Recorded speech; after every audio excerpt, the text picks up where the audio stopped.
Fake news is made and written to deceive people, whereas satire is trying to prove a point and bring light to a subject through humor. Well, my name is Kristen Pimley, also known as Constantinople, and I am the co-founder and currently managing editor of the Hoosier Flipside satirical newspaper. I got started in March of my freshman year, and it was a bit of a rough origin. I'd actually started out of an act of desperation. I had just been rejected from 9 different organizations I had applied for, and at that point I was actually looking to get involved with literally anything.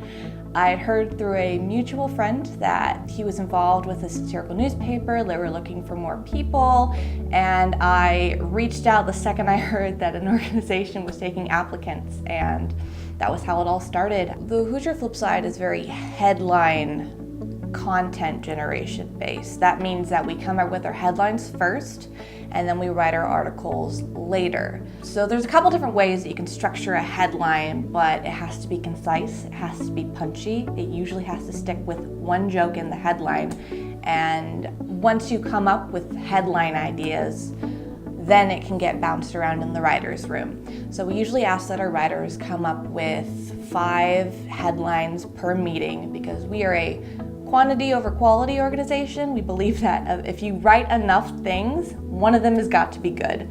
So these headlines that these writers come up with are pitched at meetings, and then they're bounced around the room. We're looking for a reaction from people. We're trying to look at comedy objectively, which is a little difficult because comedy is very subjective, but there are some clear winners that we love to see and work with. The article that got the Hoosier Flipside on the map was our ATO article, which is Alpha Tau Omega hosts philanthropy event to help struggling girls pay for college. And this was the first instance of success for the Hoosier Flipside. Now, the article itself, if you go back and read it, it's still in our early stages. It's not as polished as some of our more recent stuff, but it's the first instance of one of our articles going viral. It hit 5,000 views overnight.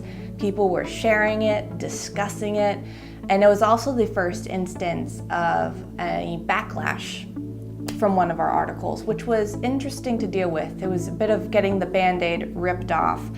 People say that college campuses are very intolerant of comedy and of dissenting opinions, and we thankfully have not encountered that belief. If anything, I don't even know if it's true.